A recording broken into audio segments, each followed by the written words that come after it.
Hello, this is Josh Beech, and I just wanted to let you know that on the 20th of November, I'll be running a half marathon in Nashville, Tennessee, USA, on behalf of the wonderful MCT, the Millwall Community Trust, who do some incredible things for our South London community and beyond. If you'd like to sponsor me, you can head to my Instagram page, which is /Josh Beech, BEECH, like the tree, and click the Just Giving link in my bio. If you can chuck me a couple of quid or whatever you can spare, it would be much appreciated. Let's raise some money for the Millwall Community Trust. Come on, you Lions.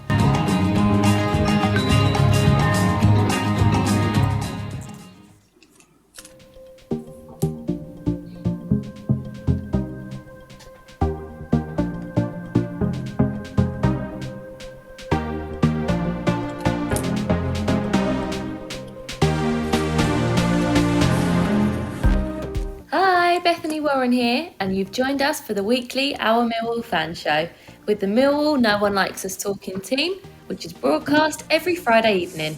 Enjoy!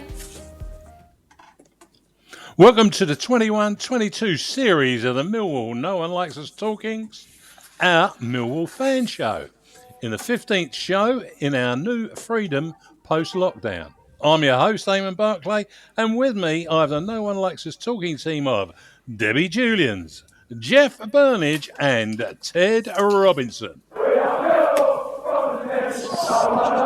Not everybody likes them, but they don't care. So it was Millwall 1, Derby 1. We didn't really expect that from the discussion on last week's show. Jeff, what was your take on that result?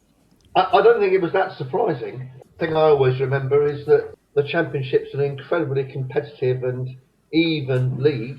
Is it any more of a surprise that we drew with Derby than the Stoke fans feel it was a surprise that they lost to us? You know, I knew they'd be competitive. When they went down to 10, we had to hand it to them. They did not sit back and hope to defend the situation. They kept 3 up at times, and it was quite scary. But yeah, we did miss a couple of really good chances. The one that comes to mind is George Saville's chance when he missed the target from, 15 yards? But I wasn't surprised, and I thought that overall the performance, particularly second half, was decent. Weren't too bad, was it? The second half was quite good, in fact. And I was listening to our monthly podcast show, which came out last night, and Phil Coleman, the ex-Millwall Lion, spoke highly of Rowett and his tactics and how he seems to be able to turn the game around after a dull performance in the first half. And he's done that on a couple of occasions. What do you reckon, Ted? Well, it's certainly true on Saturday. Although I don't think it was a dull first half. I'm with Jeff. I mean, Derby I knew would be better than what their position in the table says, and I thought it was a typical Millwall banana skin coming up with Derby, and I thought they played quite well, Derby. But to be fair, as Phil Coleman has said, you know, Gary Rowett changed it at half time, and we seemed to get on top, and we did miss a couple of real, what you would class as sitters in any football, you know, to actually win the game. You know, what I would like to say is that I thought Billy Mitchell was absolutely outstanding. That boy's going from being a decent young kid who's come into the side and not really looked out of place, and I think he's now becoming a top performer.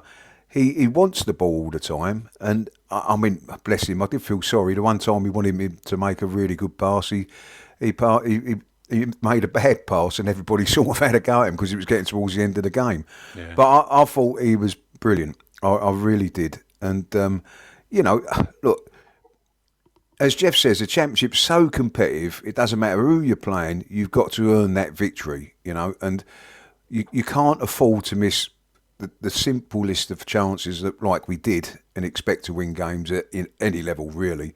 But I thought it was a decent performance. I thought Derby were a decent side. Probably a fair result with a draw. I hate it when we go up against 10 men. Anybody sitting around me will tell you I'm screaming at the referee to let them stay on, because for some reason, traditionally, Millwall seem to play poorly against 10 men. Although we did create the chances, there was always that scary moment down our end with, as Jeff said, Derby kept going. But listen, it's another point. We're still up amongst it, and we roll on to Middlesbrough next week. Yeah. I mean, our struggle factor in 10 men is well noted. I think the bonus avoiding 3 straight losses at home to Derby.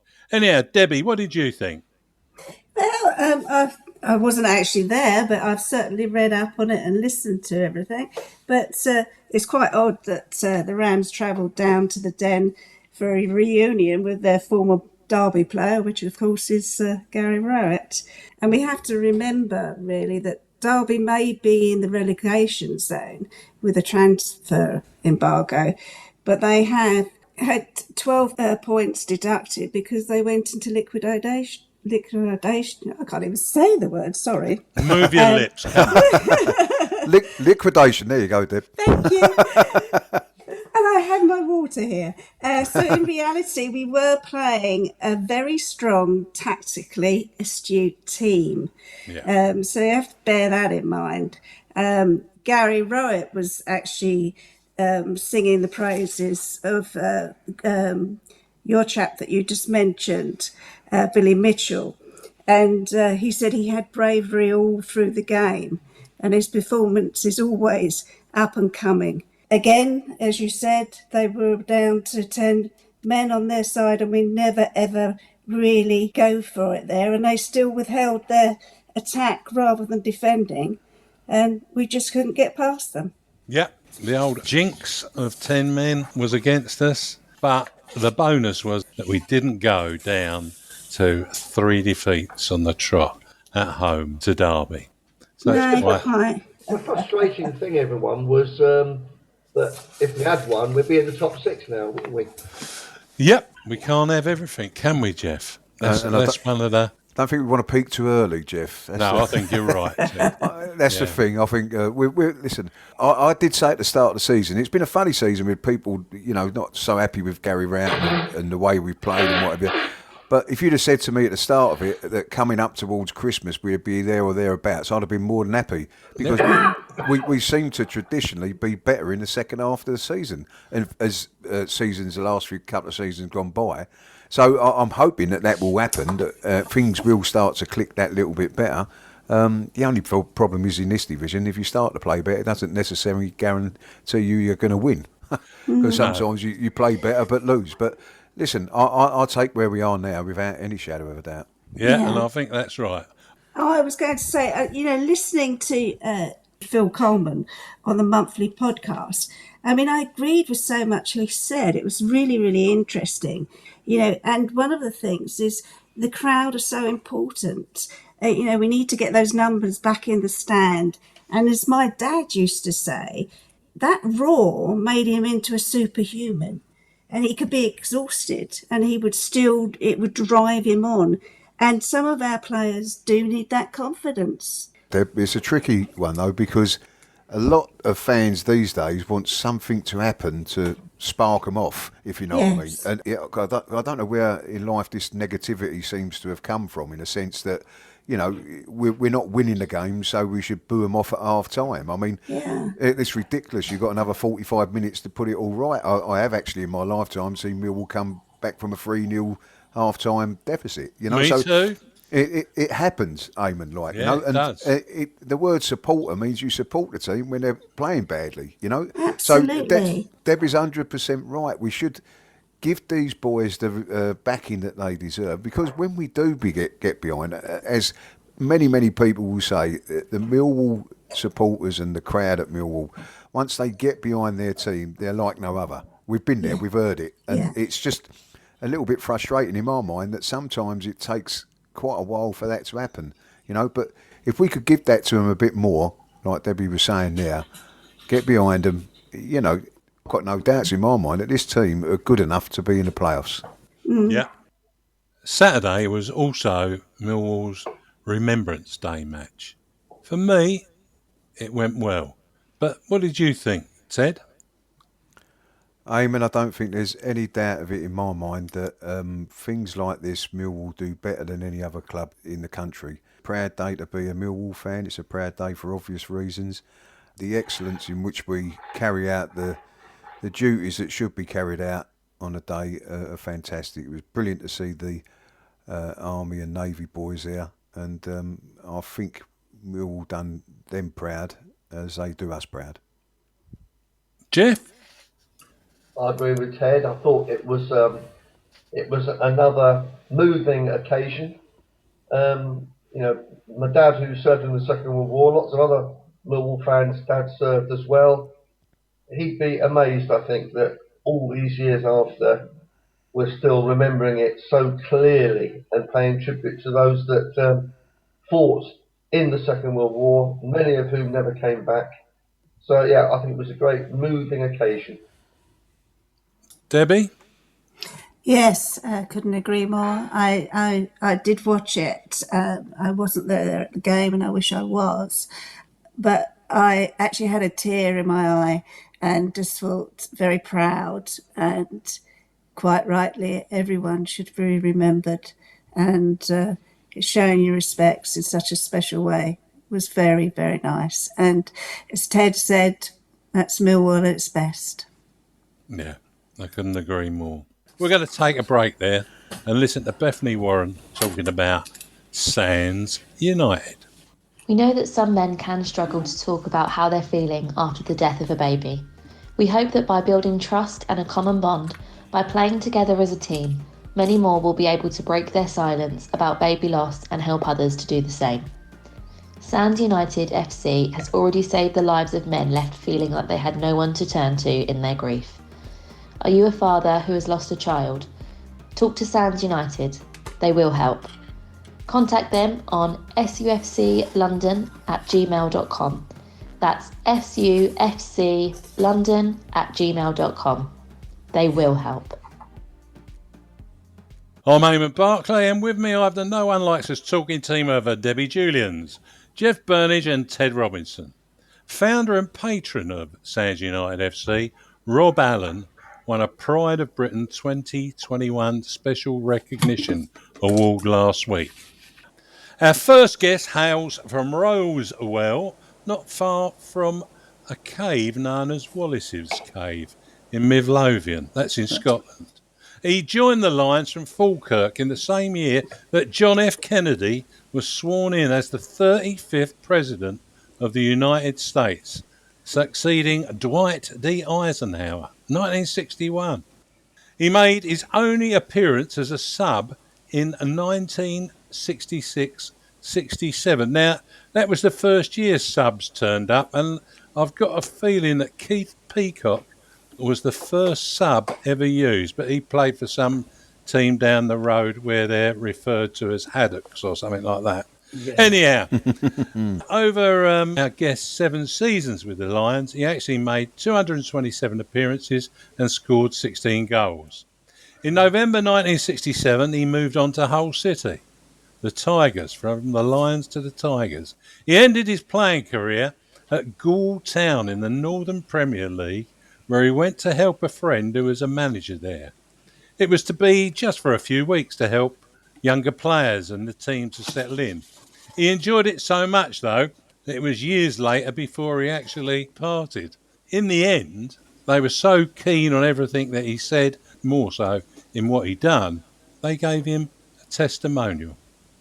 And that testimonial was absolutely fantastic, because the people that were there ranged from the Charlton brothers, Billy Bremner, Alan Clark, and a good few others. What I'm going to say is, without further ado, I am privileged to welcome the one and only, the man that I can remember in a top hat, Tommy Wilson. How are you? Hello, Tommy. Hello, Debbie. Nice to hear you now. Evening, Tommy. Good evening, everybody else. All right? Evening, Tom. Jeff Burnige here. Lovely. Hello, Jeff. Really lovely to speak to you. Lovely. Very welcome.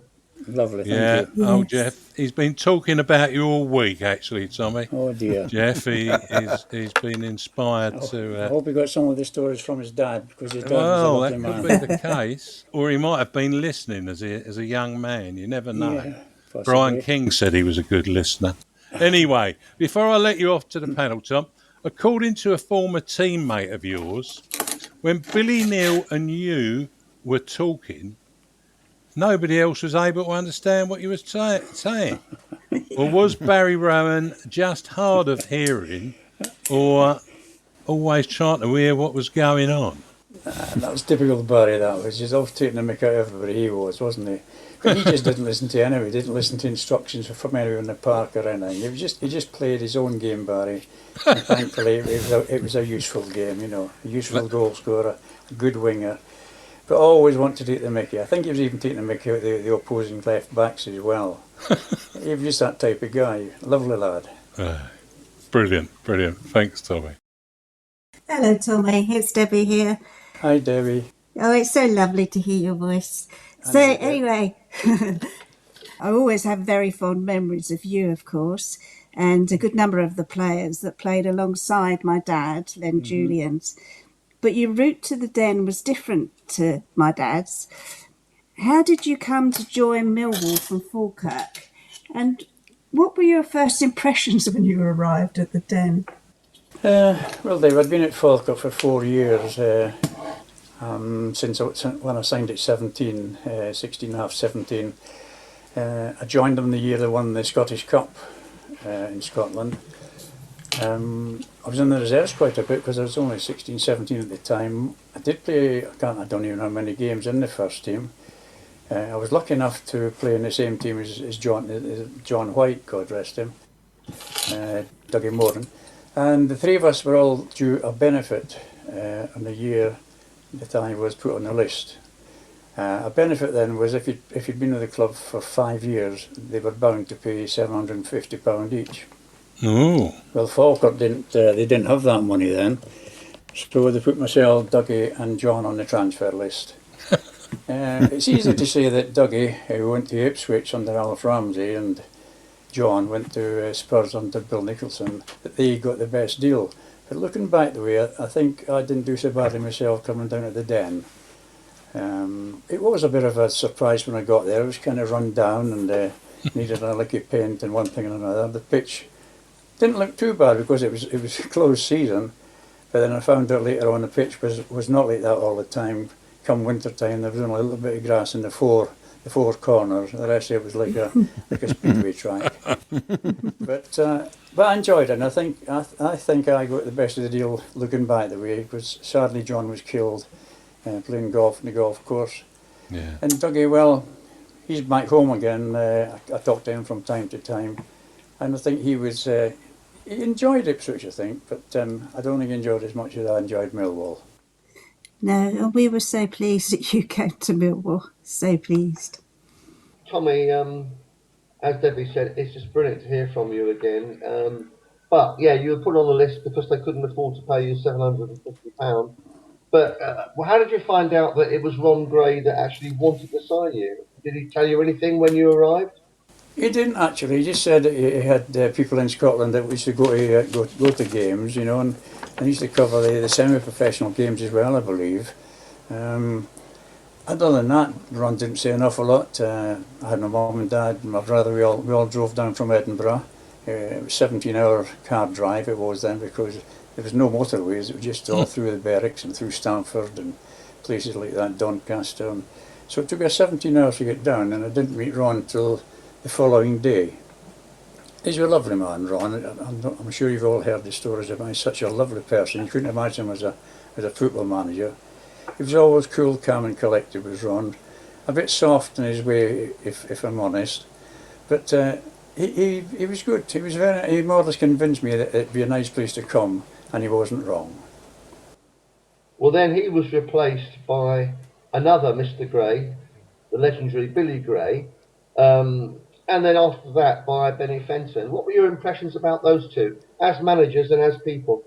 Benny came just before I left, actually. Yeah.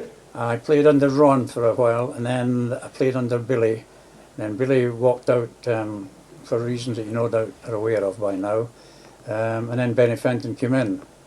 And I only played for Benny a few months, I think, really. I was club captain at the time, and didn't really get on all that well with Benny, because he was very boring in his training and his tactics and whatnot, and very plain.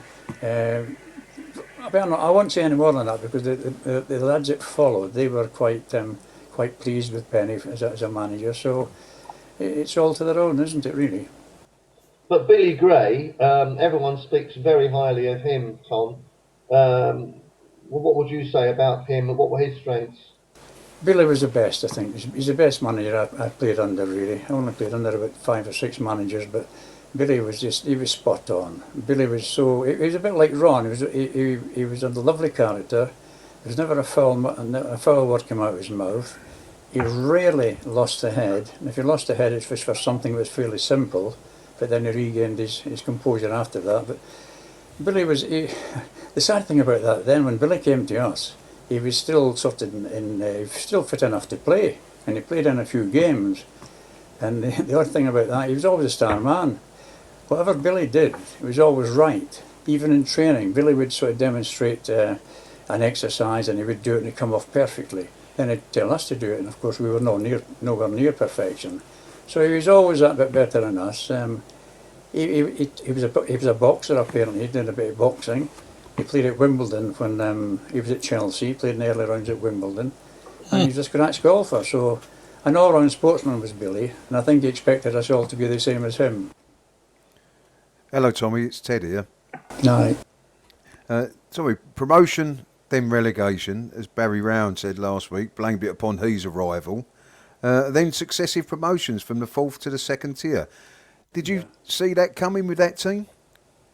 I don't really think we saw it coming. We just played week in, week out, and usually you want to come out away from games with 2 points, as it was then. And one of the games in the 4th division, I think, we played Notts County, and the game was abandoned because of, I think it was fog that came down or something, and we were winning at the time, which was a bit of a choker for us, because that's when we were chasing promotion. So the game was played, I think it was the last game of the season, and we needed to win to more or less clinch promotion. It was a bit daunting because their 2 centre forwards was Jeff Astle and Tony Haitley. So Big Brian and I had a bit of a task on our hands, but fortunately we came out on top in the end. We beat them 2-1 and we clinched promotion that night. So that was a lovely atmosphere in Nottingham that night that I can think of. Other games, I think we just took them as we went along. Nobody in the dressing room spoke about, we've got to win this, we've got to win this, we've got to win that. Everybody was kind of united. And all the time I was there, I can't ever remember a bad word being said by any player to another player at half-time or full-time, whether we'd won, lost or drawn. It was a family thing. I know it's a cliche, but it was a family club at that time, and hopefully it's going to be like that here just now.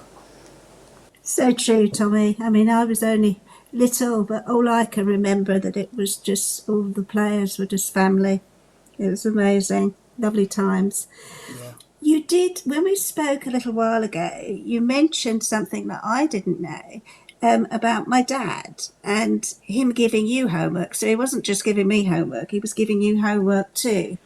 So tell me about that, Tommy, and where did you go? Len and I got on very well.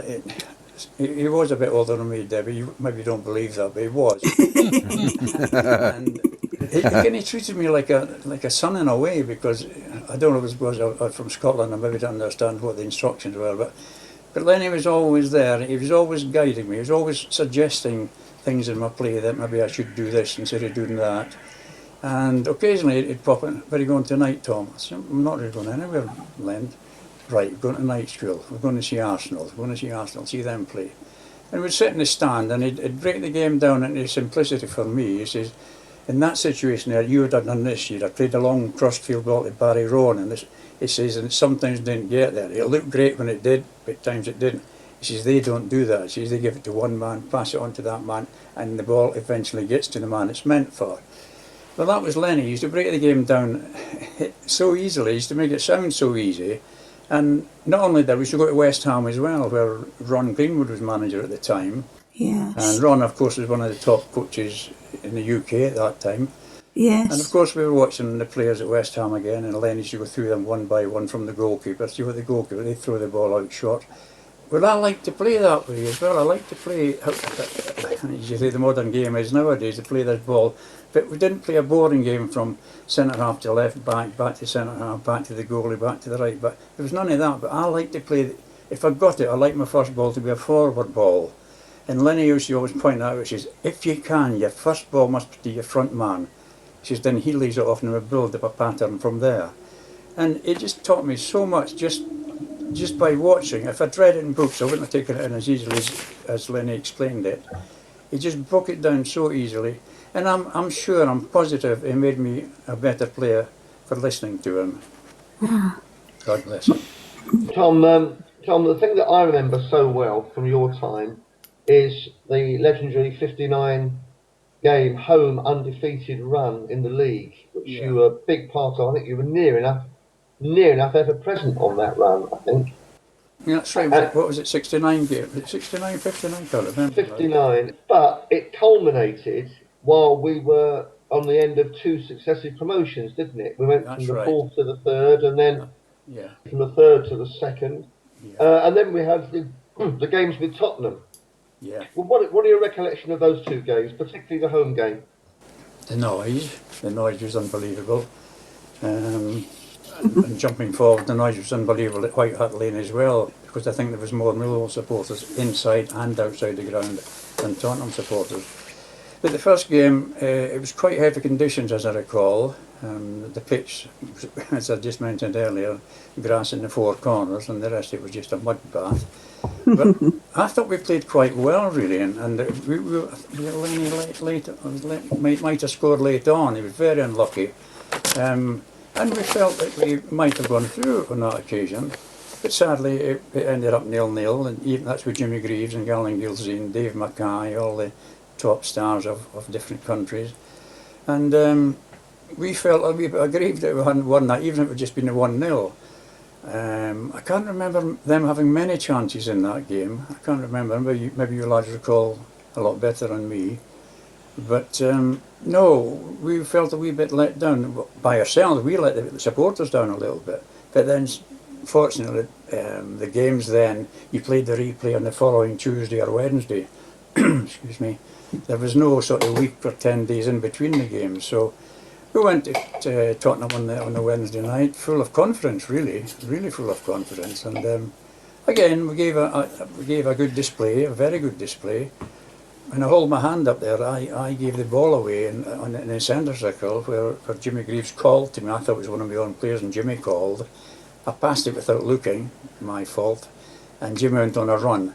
He beat, I think it was Big Snow, he beat Brian and he hit the bar, but it came back to Alan Gilsey who nodded it in. So I felt really bad about that, because I felt I was the cause of losing that game, you know. But the supporters didn't give me any stick, which they had every right to do, but typical Millwall supporters, they got behind us, they said we played well, they said that we might have won that game as well. As I say, I can't recall it as clear as some of our supporters do.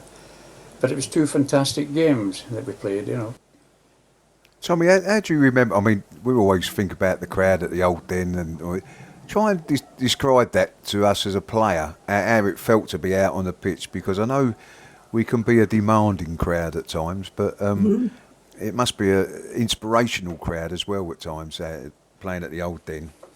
Well, in the 7 years I was there, I cannot honestly remember the crowd picking on any particular player. You get it nowadays, where every time a certain player gets a ball, they boo him or they hiss him or they call up names and whatnot. I honestly can't remember the crowd being like that. And I know what you're talking about. They are a dour crowd at times. You know, a lot of dockers, a lot of hard-working people and that. They're paying their money to come and see you. If it's a bad game or a dodgy, we never ever got slaughtered by the crowd that I can remember. They were such a loyal crowd. I don't know if you remember this. There was a gang of lads, I don't know how many, 10, 15, 20 of them, who used to stand behind the goal down at the dugout, down at the end where the teams go in. And they used to batter the goalkeeper, the opposing goalkeeper, not just with words, with anything they could get their hands on. So come half time, the goalkeeper thought, thank God that's over, at least I've got the far end away for that lot. what he didn't know was that those 10, 15 lads got over the wall, walked up the middle of the pitch and got behind the goal at the other end and gave him the same treatment again.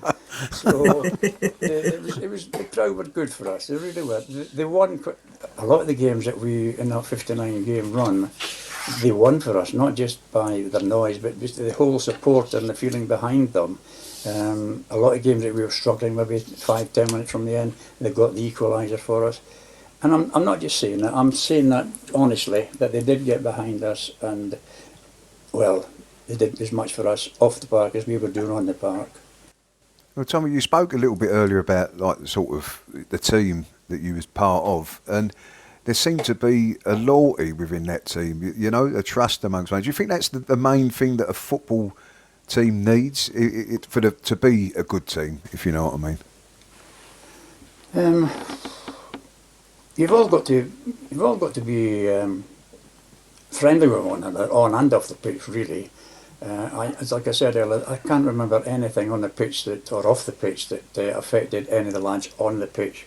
In other words, if I had an argument with somebody off the pitch in training or whatever, I'm not going to pass to him on Saturday. There was none of that. There was none of that at all, you know. Everybody was the same. Harry used to frighten the life out of wingers, Harry, and things like that. And Harry was the biggest, you know, if I turned on Harry, he'd have run away. He gave the impression that he was a right hard man, tough one, getting the ball on his chest and all that carry on. And that used to go through the team, so the rest you think, oh, the rest of the players against us, you think, they all like him, they must be mad. But there's not many teams used to like coming to the Den in those days. And I don't think there's the same fear teams coming to the new Den as there was at the old Den. You know, we were close to the pitch. They never stopped from the minute the teams went out till the whistle was blown at full time. So that kind of empathy that we had for other teams, it was just helped by the supporters. I keep on with the supporters, but they did a lot for us at that time. You know, there was no individual stars in the team, although Barry will say that's wrong. He was a star. But generally, we were all playing for one another, and from Len up front, right to Big Alec at the back, or Laura Leslie later on, we played as one and tried to do that week in, week out, home and away. Billy instinctively put that into all of us as well. Billy encouraged us, a camaraderie amongst the players. So it helped in the end, didn't it? Except for the Plymouth game, of course. Teamwork works, as they say. Teamwork, yeah. Teamwork works. Well, Tommy, it's been great to talk with you about some of the things that happened during your time with us. Thank you. But I read a memory from a guy called Chris Dell, who wrote it from 2020.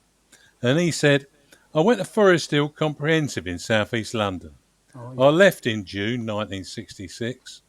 Tom was a games teacher in the afternoon at our school after training at the Den had finished. As a Millwall supporter, this was fantastic for me, and I remember him well. Could do nothing wrong in my eyes. He wasn't a bad player either. I remember Eamonn Barclay taking us at my school. Was this a required part of a professional footballer's role? And how do you remember coaching at the schools? I do. I enjoyed it. I did it for 5 or 6 years, I think, really. I can't even remember how it came about. I'm not sure if it was some of the players before us, like Dave Bumstead and people like that did it before us. And when they left, there was a vacancy. But the school seemed to have, there was 3 or 4 of us did it from Millwall at that time, as I recall. To be honest, it was an extra way of earning a few extra bob as well, because bearing in mind that our wage was £30 a week then, with £4 for a win, we weren't particularly in the millionaire class, were we, really? No. So the extra few quid you got for coaching at school was ideal for us, really. It was just an extension on our training day. I personally used to try and teach the young lads how to play as I thought the game should be played. Big Ron Gray had a different opinion to that, because he dropped me out of the team one of the weeks for playing too much football. And I didn't quite understand that, Ron. I said, well, I'm not sure what you're on about. So he played me in the reserves on the Wednesday, and I just played the same game as I usually play, and he just shook his head and said, well, I'm not going to change you, am I? Thankfully, I didn't change. I still played the way that I liked to play, balls to my front man, up to Len. Len would build up from there. And I used to try and teach that into the young schoolboys when they were playing, maybe play against six, something like that, and just tell them what our aim and what the pattern I was trying to put them into. And it was, I really enjoyed it, because the young lads used to listen to you. Where I coached, since then I've coached at Hull City, and you talk to the professionals who don't listen to you because they think they know it all. But youngsters, when you talk to them, you can see them want to absorb it and take it in and try it. And okay, if it breaks down, okay, we'll try again. Yeah. And that's why I enjoyed it so much, because there was no tension there or anything. Thoroughly enjoyed it.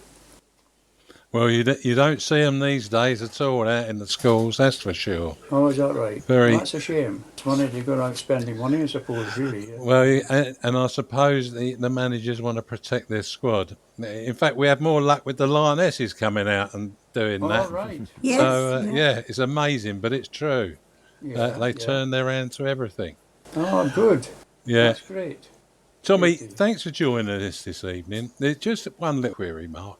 I mean, you were raised beside Wallace's Cave in Scotland, and I won't go into the depths of what that's about. And now you live in a place called Cave in East Riding, which I know ever so well as too. It's a beautiful spot. It's not that you're attracted to caves, is it? That you live in Cave, and there was Wallace's Cave just down the road from you? No, I'm not a tunneler or anything like that. I don't go tunnelling or anything, but it's a lovely little market village. It is. You know. It's on the way to Liverpool, Manchester, and that. It's just a nice distance out of Hull. Yeah.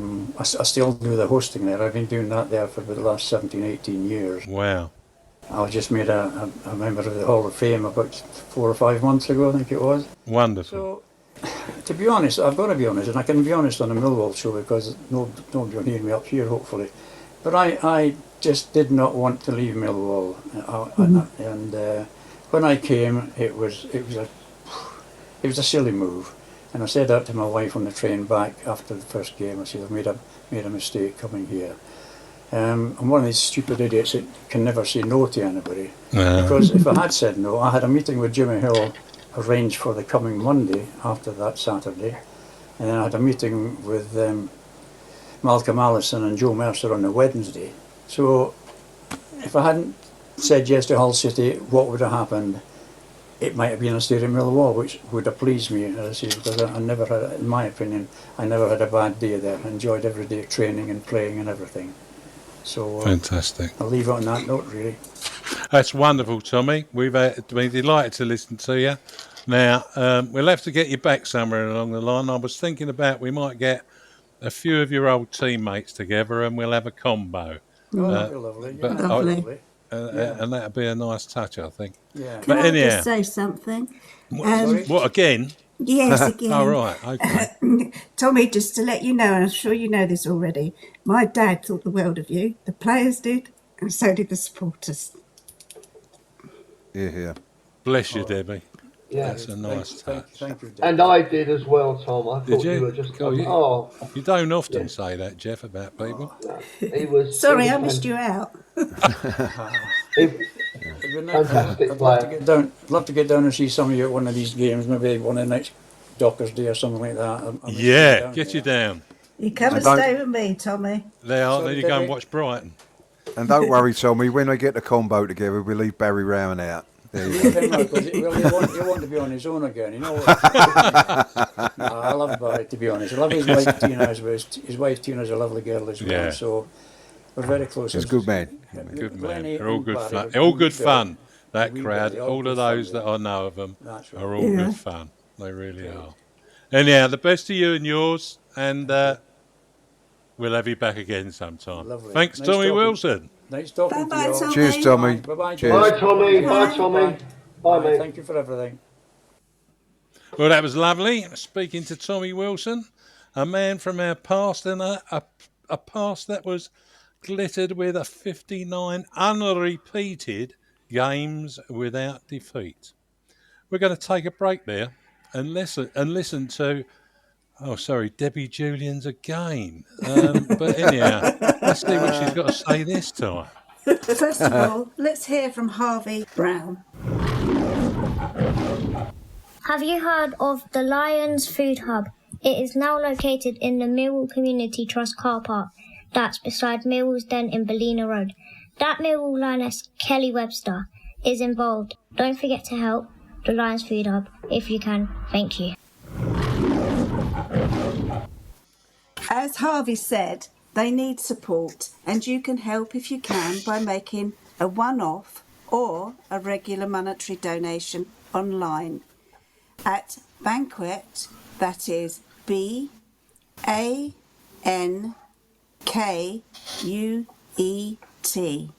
Or on a Saturday, you should make donations pre-match at the Hub, about 50 metres down from the Lions store.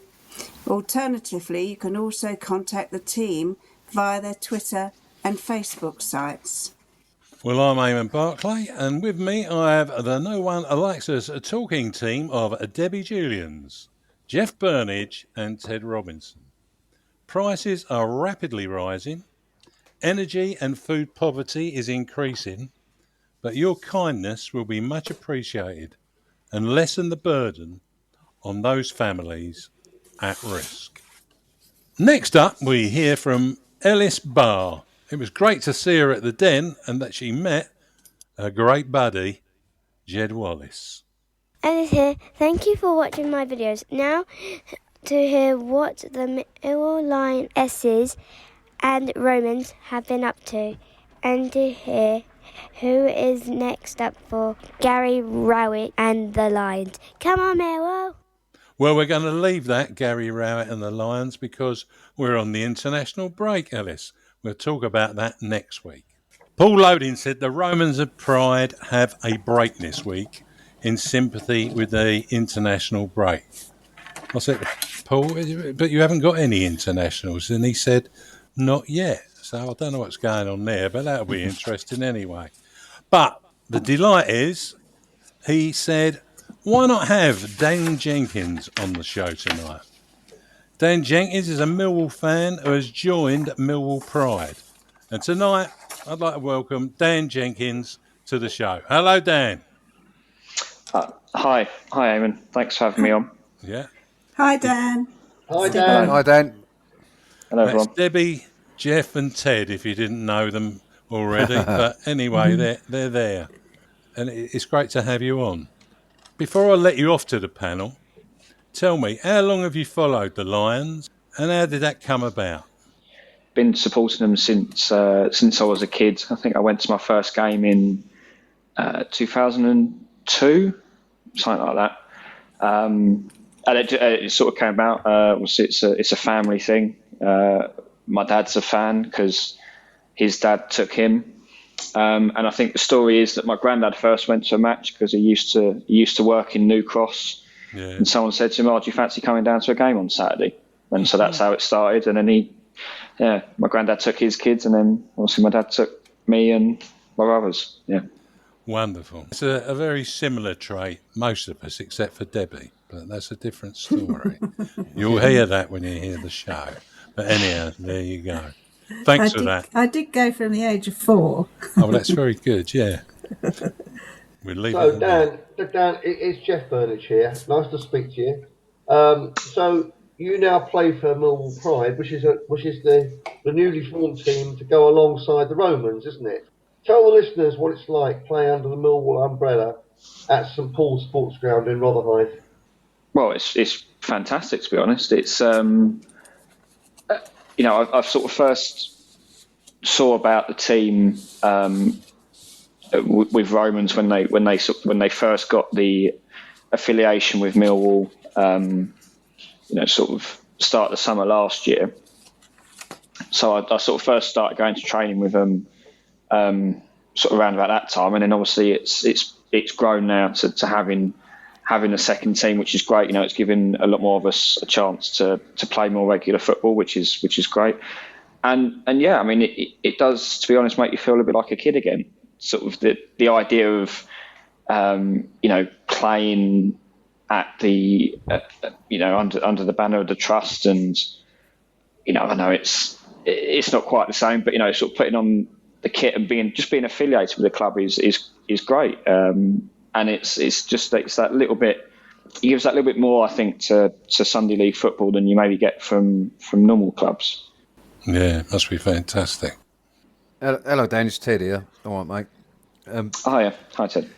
Right. I was just thinking about you saying about how you started supporting Millwall. I've always said I was about 40 years in front of you, but I've always said I tell people I was a Millwall fan 9 months before I was born. That was the choice that I had. So it was there before I even arrived. But anyway, Andy Dolan, the manager of Millwall Pride, is pleased with the progress being made by the side. Results have been tough, but he makes us feel that your camaraderie wins through. What position do you play in a team, mate? And what are your expectations for your season? Well, I was going to say, first off, I can definitely relate to the sort of being a fan 9 months before you were born sort of thing. I think when we were growing up, we were told by my dad we could support who we liked, but he'd only ever take us to Millwall. So you didn't really have a choice in that. Well, I was told if you supported anybody else, you wouldn't go nowhere, but that's enough story with my dear old dad. Yeah, that's fair enough. So in terms of with Romans, with Pride, I normally play as a winger on the right or sort of somewhere else in midfield. But actually, sort of recently, I think both myself and Andy have been deputising as goalkeepers, just because we've had a bit of a, it's Sunday League, trying to get, people aren't always available. So we've both been sort of chipping in that position, which might go some way to why some of the results haven't been brilliant. But I think Andy's right in terms of the camaraderie. I think we went into the start of this season knowing it's a new team. We've not really all played football together properly, and that takes a little bit of time to gel. But I think it's sort of been building up, and those results will come. Perhaps what you need to do, Dan, was it the Romans last week that nicked the guy off the side at Hackney Marshes and got him to play for him? Perhaps you need to try and nick a goalkeeper as he's walking around on the pitch if you're struggling. Just stick him in the goal, just stand him there. So you'll be all right, mate. Just watch from there. Yeah, well, might wouldn't be any worse than myself in goal, to be honest. I think, to be honest, I think what happened last week was that we, as Millwall Pride, had actually got a ringer in to play in goal, and then the first team goalie broke his finger, so they nicked our keeper, which is why I then stepped in. But yeah, like I said, I think thankfully this weekend the regular keeper's back, so that's good. Fantastic. I must say, I just think it's fantastic what you all do. I must come along and see you one day.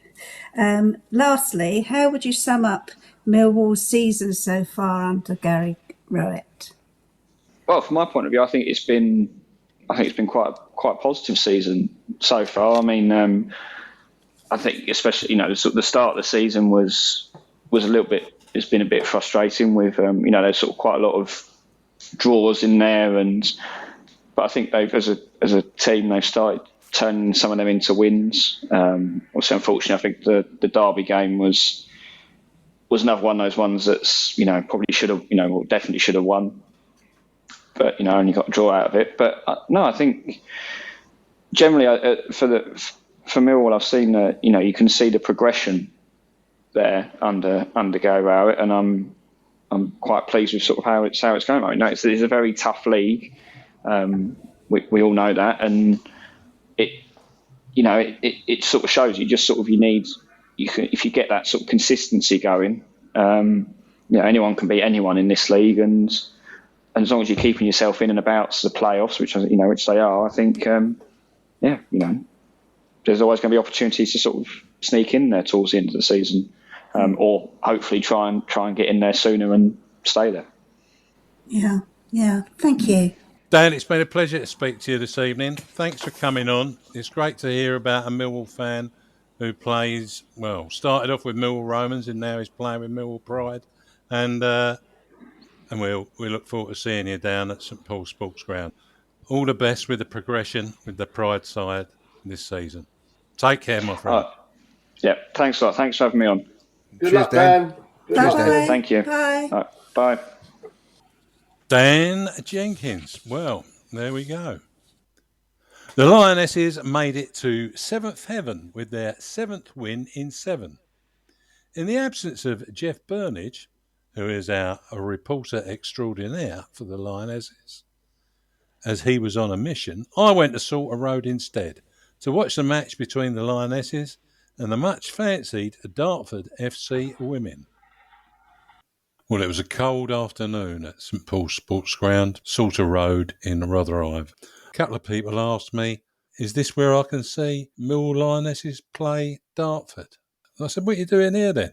Oh, we've come to look at the Lionesses, they said. Well, and Dartford too. Dartford have probably been one of the most consistent teams in this league for a few years now and are a quality side. And that's how the day started. Well, the game kicked off with a remembrance ceremony, and the captains of both sides laid a wreath in the centre of the pitch, and a minute's silence was held by the referee. Once that was over, the sides lined up for the kick-off.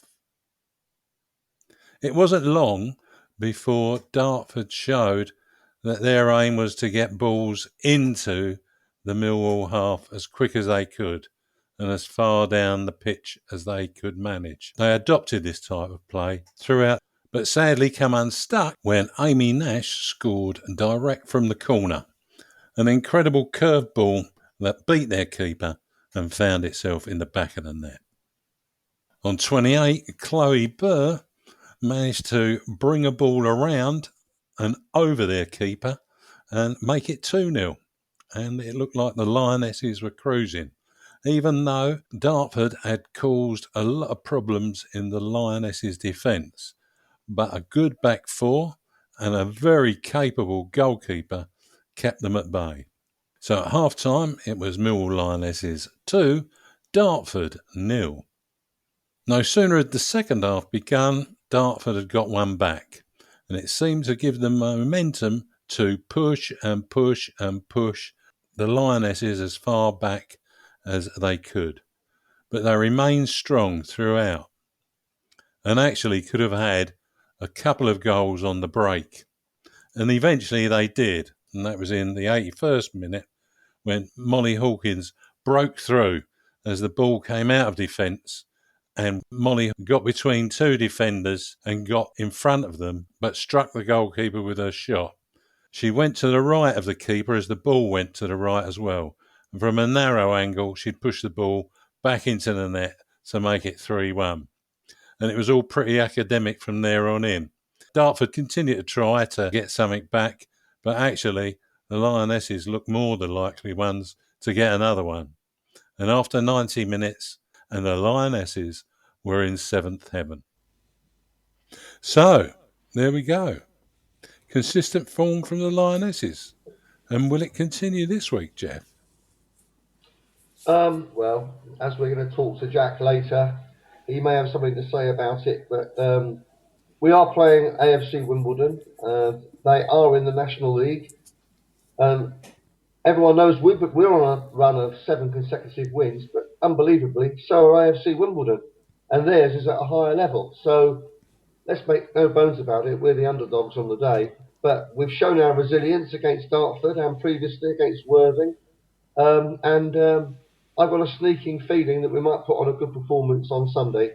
2 o'clock, there's no Millwall matches this weekend. It's a great chance for people to come down and watch and see how the Lionesses are doing. And to do that, they need to do something, don't they, Jeff? Yeah, they go onto a site called Ticket Tailor. It's all one word, Tailor being Tailor. And you can get a ticket there. I think it's £3, but accompanied under 16s are all for free. And this will be a really good opportunity to come along and give the girls some vocal support. It makes a huge difference at this level. Wimbledon was supported by over 1,000 people at each of their last 2 home games, and I know that made a huge difference. So let's see if we can start to rebuild the support up to where it was 3 or 4 years ago before we had that awful 4 division demotion. Yeah, yeah. I think we've got a chance. Thanks, Jeff. So, Romans, Pride and Lionesses. Debbie, what's your thoughts?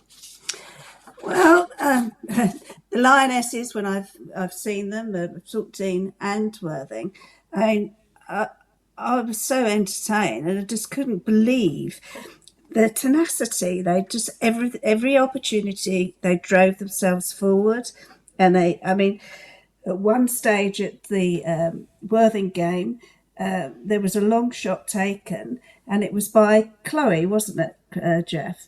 Yeah. And I actually thought, there's no way, not from there, and whoosh, straight in. And so really, they're getting it to really stronger and stronger each time. And the goalkeeper, Chrissy Wiggins, she really impressed me too. She's sort of really solid. And on this last game at Dartford, Jack used all of the 5 subs, and he was able to see how all of the girls performed. And I think that's great. And I think with his backing, they're going to go a long way.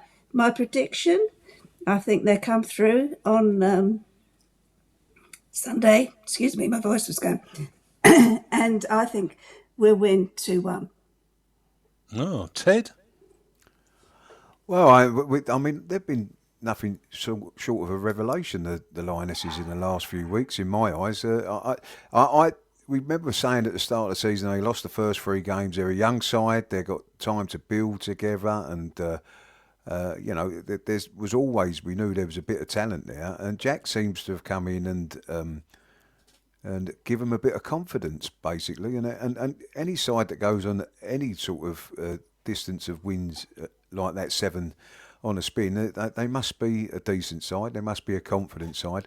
Look, the name Millwall is renowned as I think, probably the best underdogs in the world. So I'm sure the girls will take that on board and go with that on Sunday. And I always used to love playing a side that was from a better division than what I was playing in, because it does give you that extra challenge. It gives you an extra sort of 10% that you know you've got to give in to give it a game. It's the challenge that you're playing football for. So that's all the girls have got to do on Sunday. Go out there, relish the moment. They've got nothing to lose. They've got everything to gain. And I'm in Debbie's corner here. I believe they're capable. It's going to be difficult. AFC Wimbledon, as Jeff said, perhaps a similar sort of position, but in a division above, in the fact that they've won the same amount of games as the Lionesses and that. But I think that challenge, and it being the FA Cup, there's always an upset somewhere. So why can't it be the Millwall Lionesses on Sunday? And why not? Why not? Is there anything you want to add to that, Jeff? Yeah, I mean, obviously, it's a day where one of these teams, at least, is not going to extend its winning run to 8. I think it'll be relatively close. But Millwall's management team, we haven't mentioned assistant manager Alex Russell and goalkeeping coach Greg McElhinney. They managed to stop the rot. Jack came in and we've had this amazing run. Forecast for the result, I'm going to say that Ted and Debbie are experts on women's football and they've got the result right. 2-1 to Millwall. Excellent stuff. And my summary is, the girls won't leave their heart on their sleeve. They'll leave it on the pitch, because they have got that tenacity. They have got that steel and grittiness. And I'm sure I feel exactly the same. No league games for us, as England go into 2 crucial matches against Albania at Wembley and away to San Marino on Monday. Just briefly, not too long, Ted, thoughts about those 2 games? Look, England will be too strong in both of them, I'm sure, Eamonn. I think the big one, I suppose, out of the 2 is obvious one, is Albania. They're the nearest ones to us, but it's at Wembley. I think we'll win that 2-0. And then we go to San Marino, and that, I believe, will be something like 6-0. How about you, Jeff? We need 4 points to qualify for the World Cup. So the We can get pressure's the on. 4. Can we get the 4 over these 2 games then, Jeff? What do you reckon? We've got to, haven't we? Yeah, I think so. But it means that the pressure will be on. There'll be a few changes. A few players have had to withdraw, haven't they? But I do think we'll win both games.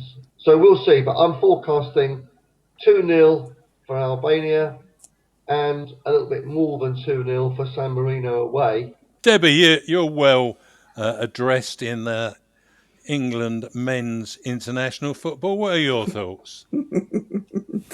Yeah, been to a few. Well, as Jeff said, the pressure's on. We want to get to the World Cup, and I predict that we will win both games. And again, slightly less with Albania, so I'm going to go 3-1 there, and San Marino 4-1. Debbie's very generous, Eamonn. She always gives the opposition a goal, I've noticed. Yeah, I think she likes to. Or is that just watching Millwall so often? Yeah, I think that's probably it. I'm convinced they're both wins. Anyway, we'll take a break there and hear what Fantastic Fanatics can do with a little bit of help from ourselves. And that's me, you, and all of us, undoubtedly, the Fantastic Fanatics. Hi, I'm Richard Gordon, and I'd like to invite you to become a Fantastic Fanatic. Fantastic Fanatics is a great way to raise funds for your sports club. Sign up today, find your club, and securely register your everyday debit and credit cards. Every time you spend with our retail partners, they pay a percentage back to your club. It costs you nothing, and you can win cash prizes along the way. Visit fantasticfanatics.com and help your club be the best it can be. I'm Eamonn Barclay, and with me I have the No One Likes Us talking team of Debbie Julians, Jeff Burnige and Ted Robinson. With Christmas coming, I can even hear with bells, I think.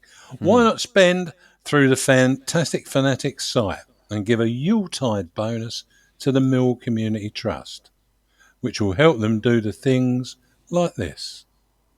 Tim Sells of the Millwall Community Trust is delighted to announce that they will soon be offering children and young players the opportunity to attend their new Millwall Community Trust Player Performance Pathway. The Player Performance Pathway has been designed to create a clear route into the Millwall Academy for players with the required ability.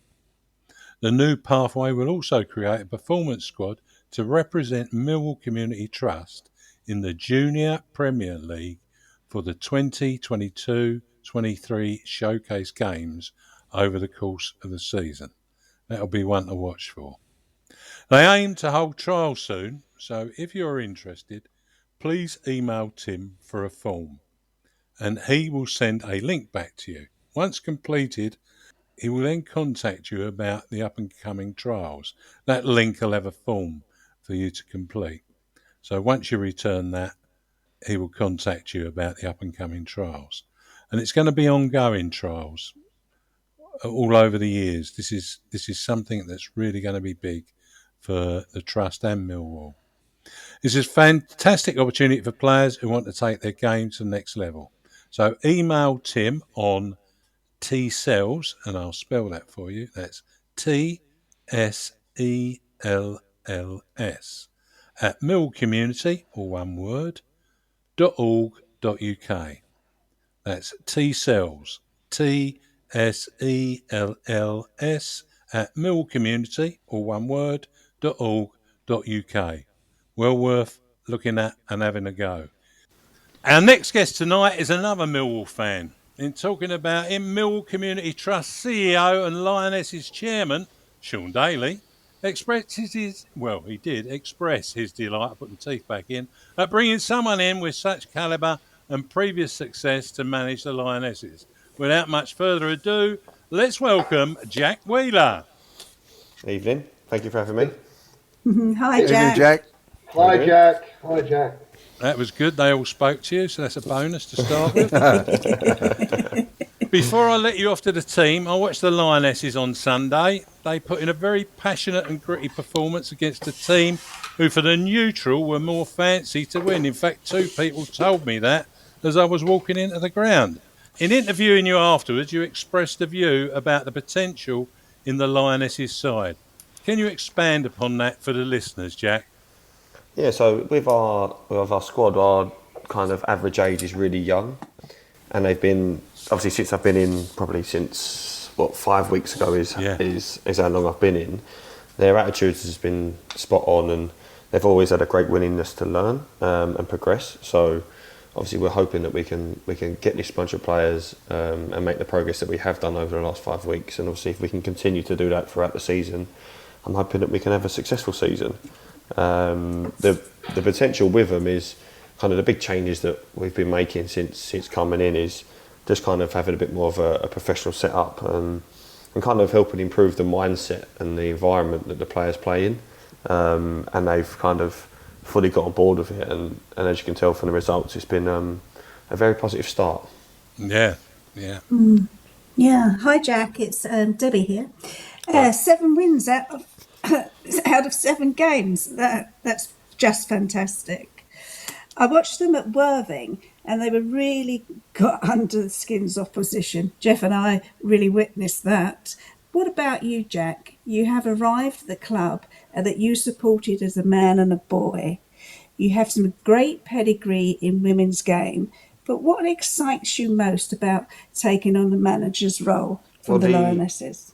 Yeah, the project itself always has a slightly more meaningful role when it's your club. So, like Millwall, I've supported all my life. I had a season ticket for, I cannot tell you how many years. And that was kind of, with the club, the long-term vision in terms of, for myself and potentially with the Lionesses, is that I want to get them back to where they belong.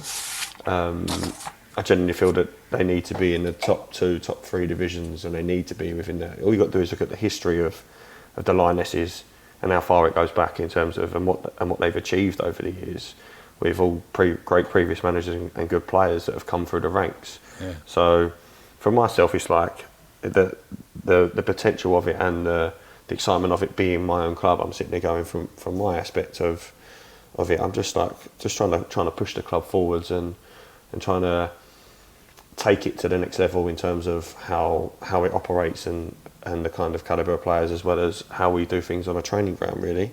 And that's about it. So it's certainly working. Yeah, you could say that. It's been a positive start. We've obviously don't want to try and run before we can walk, but we've been implementing slow and steady some standards and expectations on a group of girls, and they've seemed to be reacting really positively. So that's what we're looking to do, and hopefully I would be fortunate that the fixtures was quite kind to us in terms of when we took over, in terms of status of where we was. But obviously we just want to make sure that, I know that obviously it's 7 out of 7, and it would love to make 8 out of 8 in terms of AFC at the weekend in the FA Cup and in the league. But you're like, at some point this will come to a stop. Hopefully not anytime soon. But you're sitting there going, in terms of our winning streak, because there's no team that remains unbeaten. But it's just obviously just maintaining that the highs aren't too high and the lows aren't too low, and just making sure that consistency. But we've definitely had a positive start with the girls, and that's all credit to the coaching team I've got around me, as well as the girls' hard work and attitude, really. Fantastic. Hi Jack, it's Ted here. We was just talking to Tommy Wilson, who played in 59 unbeaten home games, so that wouldn't be a bad start for the Lionesses, would it, mate? If you could keep cracking on with that. But we've spoken to a good few of the Lionesses, and all credit to each and every one that we've spoken to. They're all very positive and ambitious. I mean, COVID set them back a little bit, but what are your short-term objectives, Jack, and what's your long-term vision, if you have one? Yeah, funny you say that. We had a really good evening last night with the Lionesses down at Community Trust in terms of setting short-term goals, longer-term goals, both as an individual and as a group. The short-term goals, when I spoke to Sean and Tom, was basically the number one target at that time, because obviously it was played free, lost free, was just to keep league status, maintain our place in the league, and obviously we're doing very well. We're now joint second at this moment in time.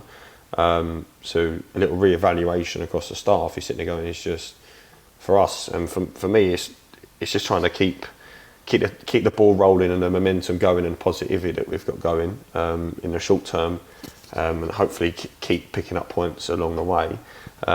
Long-term vision is to get us back to where we belong, and that's in the upper regions of the women's pyramid. So you're looking at, for me, I'd love to be back in the Championship. I'd love to have, at some point in the future, Millwall Lionesses being a full-time professional outfit, and that's the kind of the ultimate dream in terms of, for us as a fan, and also as a person who manages the women's structure. Don't get me wrong, we're a long way off that at this moment in time, but I don't think it's wrong to have them aspirations, and I think it'd be fantastic for the club potentially one day if that could happen. But obviously we've got to put the building blocks and build the positivity around it, to then potentially, hopefully one day, if that's in 10 years time or 20 years time or in 2 years time, is to get us back to Championship level, if not National League as a minimum, and then from it kind of hopefully we can push the club on, and because obviously the women's game is only growing, so and it's getting more and more difficult with every year. Like the London and South East region that obviously I've come into in terms of the league, the status that we're in. What we're going to do is look at even the teams that are in and around it. You're going like, you've got your likes of your Fulhams that are in the league, Dartfords, and they're all, when you're looking at it, they're, even the players that have come into the league are, a lot of them are National League players that have dropped down because of maybe they're not as committed or don't want to travel to Cardiff, Milton Keynes, Oxford, Portsmouth, Chichester. They don't want to do them longer travel. So you're always going to, from my perspective, try and build something that we can hopefully get back up, and be in the National League as a minimum, but hopefully potentially one day be back to Championship, which is where it was before. So hopefully 59 unbeaten home games would help, Jack. Definitely. That would definitely help. I'd definitely like a little slice of that, to be honest. It's congratulations to the person who achieved that, because that is some feat. But if we can keep this run going for as long as possible and keep the positivity in and around the club and the girls, and I'm sure that we're going to have a very successful season. Jack, it's Jeff Burnige here. Good to speak to you again. Mm-hmm. As everyone knows, I've followed the Lionesses for more years than I can remember. I've been involved since 1987, I think, and I've seen a lot of ups and downs in those times. And in 2019, we had a big down where we were relegated 4 divisions, from Championship down to Tier 6. But I really feel now we're on a route back, a route to return to where people like me think we belong. And a test along the way will be this Sunday. We've reached the first round proper of the FA Women's Cup, which is sponsored by Vitality. And this Sunday we're home to AFC Wimbledon, who are in fact in the National League that you just referred to. What are your thoughts ahead of this one? It's going to be obviously the biggest test we've had so far, both as a group of players and staff. I'm really excited for it. You look at it from a point of view, from a management's point of view, and the messages to the girls. You're going, the main focus for us is just for us to try and perform well. Everything that we've asked of the girls in the previous weeks, they've done, and it's made. We've got a bit of a ruthless cutting edge to us at the minute in terms of the gamesmanship side of it and the other bits that come with it. So I'm hoping that we perform well. We're really kind of looking at it from a point of view of we don't really have that much pressure on us. The pressure necessarily isn't on us because we are the underdogs. So we're looking at it from that perspective of go and enjoy the game, but make sure that it's a Millwall Lionesses performance at the same time, and that we perform well. Obviously, the magic of the FA Cup, you're looking at it from a point of view of the FA Cup was built on upsets. So obviously we're hopeful that we can go out and do a job, and we've best prepared the girls this week to do that. So we could just hope that they put the game plan in action, and fingers crossed we can come out on Sunday with a positive performance and hopefully a positive result. So and another thing was obviously last week against Dartford was a really tough game, both physically for the girls, but the support that we had at the game was really good, with some singing fans and a few other bits. I'm hoping that potentially this weekend we can still have some of that as well, which kind of really does give the girls an extra 5 and 10%. So, but I'm really hopeful that we can have a good, solid performance as well as get some sort of positive result out of the game. So, but I'm hopeful of it all, and I'm fingers crossed we'll do it. So, it's 2:00 kick-off on Sunday on a weekend where there's no Premier League and Championship matches. It's been chosen by the FA to be Women's Football Weekend. I'd encourage all Millwall fans that are listening to this podcast to get down there at 2:00 on Sunday, watch the Lionesses take on Wimbledon in the FA Cup. I think you do have to buy a ticket online at Ticket Tailor, Tailor, but look it up and see some of you down there at Salter Road on Sunday. Well, that's fantastic, Jim. I'm going to get you to start doing the adverts, I think. Anyhow, Jack, that's. I'm sure we're going to hear much more from you over the season. But for now, keep roaring out those instructions. I was amazed at the difference that it makes. But your captain, Libby, does it as well. So you've got a pair of them shouting at him, and they do well. But both of you need to protect those voices, so do take care. Thank you very much. So all the best to you and the team for Sunday. And when you come back next time, you can also tell us about supporting Millwall too. So thanks again, Jack. All the best to you. Keep up the good work. There you go. Millwall's the greatest underdogs in the world, Jack, so I'm sure you're going to win 3-0 Sunday. Yeah. I would more than happily take that result. To be honest. Well, you heard it here first, Jack. Yeah, absolutely. I'll be coming on next week and I'll be thanking you if that does happen. Don't worry about that. Yeah. So, why not? All right, perfect. But thank you for having me. Lovely. All the very best, Jack. Bye now. Cheers, Jack. Bye, Bye, Jack. Jack. Cheers. Take Cheers, care. Bye for now. Bye. Well, we'll take a break there and listen to Bethany Warren describing a most helpful app for the blind and those with poor sight.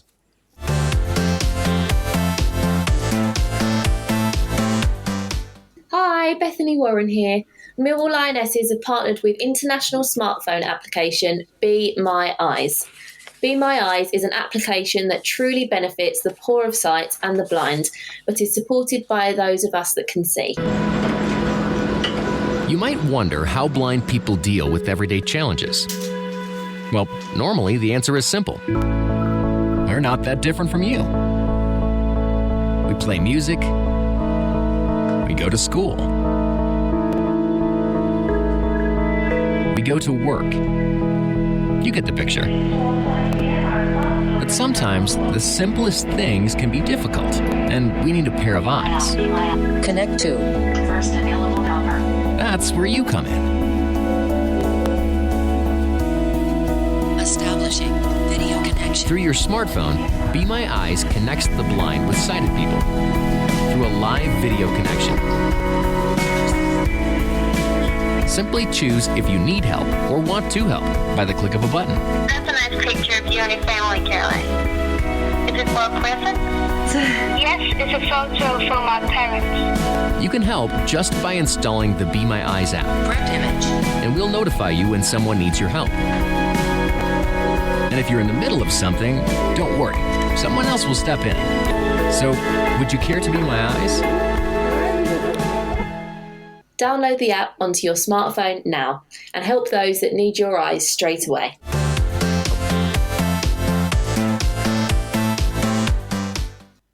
I'm Eamonn Barclay, and with me I have the No One Likes Us talking team of Debbie Julians, Jeff Burnige and Ted Robinson.